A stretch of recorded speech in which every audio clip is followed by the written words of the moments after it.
मठ की जमीन खाली करो, खाली करो, खाली करो, मठ की जमीन खाली करो, खाली करो, खाली करो। जो ये लोग अत्याचार कर रहा है, मठ मंदिर में जो जमीन हम लोगों के पूर्वज दिए वो दान देते हैं और उसको लोग हड़पना चाह रहा है। जमीन के मामला का जो है सो जानकारी मिला है, अंचल अधिकारी अभी तक आए नहीं है और आना चाहिए, उम्मीद है कि आना चाहिए। अगर नहीं भी आते हैं तो जिला पदाधिकारी को पूरे विषय पर जानकारी दी जाएगी। एक जन आंदोलन के रूप में इस मठ के संपत्ति को बचाने के लिए तन मन और धन से हम लोग सहयोग करेंगे।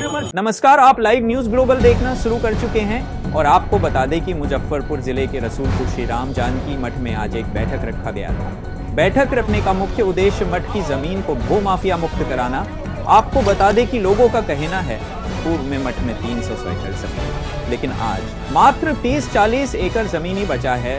मठ के जमीन में यहाँ के विधायक के भाई से लेकर कई अधिकारी व कई आम लोग कब्जा किए हुए हैं, जिसे अब उन सभी लोगों से जमीन मुक्त कराना है और इसके लिए अगर जन आंदोलन भी करना पड़े तो हम सभी तैयार हैं। तो और क्या कुछ कह रहे हैं, आइए सुनवाते हैं।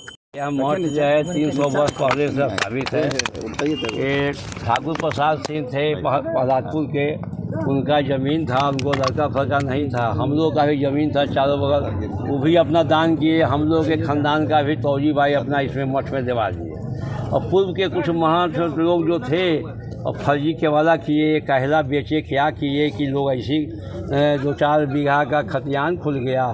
अब बाद में कुछ लोग ज़मीन महन से ले लिए, जिसको कमेटी बनने के बाद हम लोग उनको हटा के फिर मठ की तरफ कब्जा किए हैं। कुछ लोग चाहते हैं कि हमें ज़मीन मिल जाए, इसीलिए अपना वो लोग पैसे के लोभ में परेशान रहते हैं, गुटबाजी करते हैं। कुछ ब्रोकर लोगों का भी नज़र लगा हुआ है कि क्योंकि शहर के अंदर में मठ है। आज के बैठक में क्या निर्णय लिया गया है? आज के बैठक में यह निर्णय लिया गया है कि जन आंदोलन चलाया जाएगा, फिर एक बहुत बड़ा आम सभा होगा, उसमें आम राय से जो लोग ज़मीन खरीद बिक्री करते हैं उनके खिलाफ आंदोलन किया जाएगा। प्रशासनिक प्राधिकारी को लिख के दिया जा चुका हुआ है। कुछ ज़मीन के जमाबंदी पर सीओ साहब रोक लगा दिए हैं, जो सीओ साहब आपको बताएंगे। 451 25-26 है, 80 डिसमिल का तत्काल रोक लगा है। उससे पहले इसी यहाँ के विधायक के भाई मोहम्मद आलम ने लिया था 60 डिसमिल, उसको भी सतीश बाबू रद्द कर दिए। उससे पहले जैसे लिया था 80 डिसमिल, उसको भी सतीश बाबू जमाबंदी रद्द कर दिए। अब आज कितना ज़मीन अभी तक बिक गया है इसे मठ का? ज़मीन तो इसका बहुत बिक गया, लेकिन बहुत हम लोग कब्जा कर लिए। अच्छा, हाँ, अभी ज़मीन जैसे 4-5 एकड़ ज़मीन हम लोग के हाथ में, 4 एकड़ ज़मीन हम लोग के हाथ में। टोटल कितना ज़मीन है? ज़मीन अभी तत्काल में से 30 से 36 बीघा। 30 से 36 बीघा, माने एक रेट तो जोड़ने पर होगा। 30 से 20 बीघा तो यही गांव में है जहाँ खड़ा है था। 6 बीघा इधर है, 8 बीघा इधर है। फर्जी तरीके से ज़मीन को ये लोग कब्जा करके बेच दिए। हाँ, वो महंत के या किसी से फर्जी से कुछ खतियान बनवा लिया, कोई केवला करवा लिया, कोई जागीरदारी करवा लिया। उसी में लोगों में आक्रोश है जो भाई अपना मठ का ज़मीन छोड़िए, कोई दान में दिए हुए बेचने के लिए थोड़ी हुए। शहरी इलाका है, लोग चाहता है कि यहाँ पैसा कमाए, ज़मीन की खरीद बिक्री करे। हमारे समिति जी भी सदस्य हैं, आए गए हुए हैं। और मदन मोहन दुबे जी, बताइए, क्या लग रहा है कि पदाधिकारियों के मिली भगत से ऐसा किया गया है? पदाधिकारी का इसमें दोष नहीं होता है। जैसे आपके वादा करा लिए, कोई विरोध नहीं किया तो कोई जागीर खारिज कर दिया, बाद में रसीद कटना उन लोगों का बंद हो गया है। और कुछ ज़मीन का खतियान 4-5 बीघा का वो लोग खुलवा दिया, 3-4 बीघा का। इसका मतलब जांच नहीं किया गया पदाधिकारी के द्वारा? पदाधिकारी को दिया गया है, पदाधिकारी का कहना है कि खतियान बराबर। क्या चाहते हैं इस मामले में? हम लोग चाहते हैं कि सब लोग सुरक्षा ज़मीन को छोड़ दे शांतिपूर्वक, और मठ को रहने दे। ये तो मठ को फ्री में ज़मीन मिला हुआ है, इसको विवादित करने से, झगड़ा झंझट करने से कोई फायदा तो है नहीं। आप लोग कानूनी लड़ाई लड़ रहे हैं? हम लोग कानूनी लड़ाई लड़ रहे हैं। अभी सीओ साहब को मालूम है, अभी 80 डिसमिल पर अभी नहीं दाखिल खारिज नहीं कर रहे हैं। इससे पहले 60 डिसमिल को रद्द किए हैं। तो हम लोग कंपेरेटिव मैप दिए हैं, पुराना खतियान दिए हैं महंत के नाम का। कार्रवाई चल रहा है, डीएम साहब के नॉलेज में ज़मीन है, डीएम साहब मोटिवेशन कर रहे हैं इस मठ का, और उनकी जानकारी में सब है। डीसीआर को जानकारी में है, एसडीओ मैडम पश्चिमी को जानकारी में, सीईओ थाना सबको जानकारी में है। वो लोगों को तो बहुत सा काम रहता है, विधि व्यवस्था है, उन लोगों का रिसीविंग है, उन लोगों को सूचना गया हुआ है। लेकिन कमेटी का गठन तो कर दिए हुए है वो न्यास बोर्ड पटना, तो हम लोग असाइड हो गए हुए हैं। उपाध्यक्ष हैं, हम सचिव हैं, अध्यक्ष हैं, पीछे कोषाध्यक्ष है, सब सदस्य लोग हैं। ये सब लोग 27 सदस्यीय कमेटी है, सबको पावर है इसे बोलने का, सबका अधिकार। क्या निर्णय हुआ है आज की बैठक में? आज का निर्णय हुआ है कि शांतिपूर्वक से लोगों से अपील किया जा रहा है कि मठ की संपत्ति को छोड़ दें। न छोड़िएगा तो कानूनी कार्रवाई होगा, कानून करेगा कार्रवाई। आंदोलन का भी रास्ता अपनाइए। आंदोलन का अगला बैठक में अभी बोलबम है, किसान लगा हुआ है धान की खेती में, व्यापक रूप से आंदोलन छेड़ा जाएगा। सारा जनता है, इसे पूछ लीजिए, सब लोग इसके सपोर्ट में है, कोई विरोध में नहीं है, सब लोग सपोर्ट में है ना। अरे सब लोग सपोर्ट में है ना।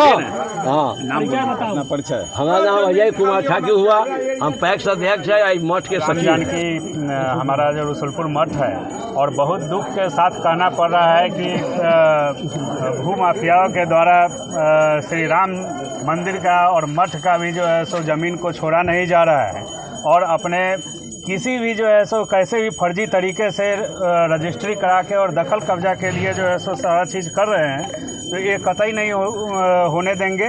हम लोग न्यास बोर्ड में जाएंगे और जिला पदाधिकारी से सारा चीज़ से अवगत कराएंगे, और यहाँ पे कोई भी अगर चाहे कि मनमानी और सख्ती और बल से प्रयोग करके अगर ज़मीन कब्जा करने के लिए, तो वो कतई नहीं होने देंगे। हम लोग साथ इकट्ठा हैं और श्री राम जी के रक्षा के लिए हम पूरे ग्रामवासी सदैव तत्पर हैं। पूरे सदस्य लोग जितना आदमी हम लोग सब आदमी, हम लोग सभी आदमी क्या चीज़ कानूनी साथ मिल रहा है। बिल्कुल कानून का तो जो है सो साथ मिल रहा है। अभी अंचल अधिकारी के द्वारा जो है सो एक पत्र भी दिया गया है कि ज़मीन के मामला का जो है सो जानकारी मिला है। अंचल अधिकारी अभी तक आए नहीं है और आना चाहिए, उम्मीद है कि आना चाहिए। अगर नहीं भी आते हैं तो जिला पदाधिकारी को पूरे विषय पर जानकारी दी जाएगी। बताया गया कि विधायक के भाई द्वारा भी नहीं, कोई भी हो, विधायक जी हो, सांसद जी हो या कोई भी हो, कानून सबके ऊपर बिल्कुल बिल्कुल जो है सब लोग है, जो हम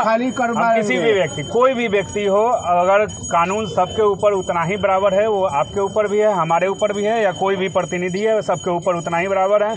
कुछ संज्ञान आया है कि पहले जज भी थे, वो भी ले रखे हैं, या कुछ ईंट भट्ठा भी अवैध रूप से जो चल रहा है, वो सब खाली कराया जाएगा। इसके लिए हम लोग पूरे ग्रामवासी तत्पर जान देना होगा सर मंजूर। परिचय दी। विमल कुमार, जदयू काटी विधान। तो आप लोग को जानकारी पहले से हम लोग करा दिए थे, उसी के बारे में बैठक है कि जो ये लोग अत्याचार कर रहा है, मठ मंदिर में जो ज़मीन हम लोगों के पूर्वज दिए वो दान देते हैं और उसको लोग हड़पना चाह रहा है, तो ये बहुत अनर्थ हो रहा है। इसके लिए हम लोग आगे तक कार्रवाई कर रहे हैं। रिलीजियस बोर्ड के अध्यक्ष चेयरमैन वहाँ हम लोग गए, यहाँ डीएम से मिले, एसडीओ से मिले, सब लोग कार्रवाई शुरू कर दिए हैं यहाँ मोटेशन रुकवाने के लिए। पहले से सब लोग को मालूम है, सर्वविदित है कि जितने ज़मीन है उस पर सब लोग हम लोग रोके हुए हैं। हम लोग इसके लिए पटना से अध्यक्ष बोले कि भाई डीएम को दे दीजिए, उस सब लोग को बुलवाएंगे, सब लोग का कैंसिल हो जाएगा। किसी को राइट नहीं होता है कि मंदिर और मस्जिद का या ये मठ हो उसका ज़मीन बेचने का। ना कोई महंत का है, ना हम अध्यक्ष है, मेरा पावर है, ना सचिव का, किसी का कोई पावर नहीं होता। इसको चल रही है ये मामला, ये तो मामला अभी उखड़ा है, नया में सब लोग जान रहा है, बना है तब से चल रहा है, पुराने वाले काम में। लेकिन अभी तो नया रिसेंट जो ये अत्याचार लोग कर रहा है, जड़ जुल्म कर रहा है, दादागिरी कर रहा है, ये मठ का और यार सब लोग जो इधर जितने भी लोग हैं वो लोग इस पर बहुत आक्रोशित हैं। किसी भी समय कोई भी घटना घट सकती है। जनप्रतिनिधि भी इसमें मिले हुए कोई नहीं है। यहाँ पर जो दलाल है, जो उसका काम है कि बहू बेटी भाई जो अलग है उसको लड़वाना, उससे लेना, उसका ज़मीन हड़प लेना। एक भाई दूसरे भाई में अनबन है तो दूसरे भाई से लिखवा लेना, किसी बहन से लिखवा लेना, किसी बेटी से लिखवा लेना। और इस तरह से जो काम कर रहे हैं, ये इनका मन बढ़ता जा रहा है, मनोबल बढ़ता जा रहा है। ये दादागिरी हो गया, ये डकैती हो गया। क्या परिचय हुआ? मेरा नर्मदा शंकर मंदिर के अध्यक्ष हैं, कार्यकारी अध्यक्ष और पूर्व जिला पार्षद। कोषाध्यक्ष जी का गलती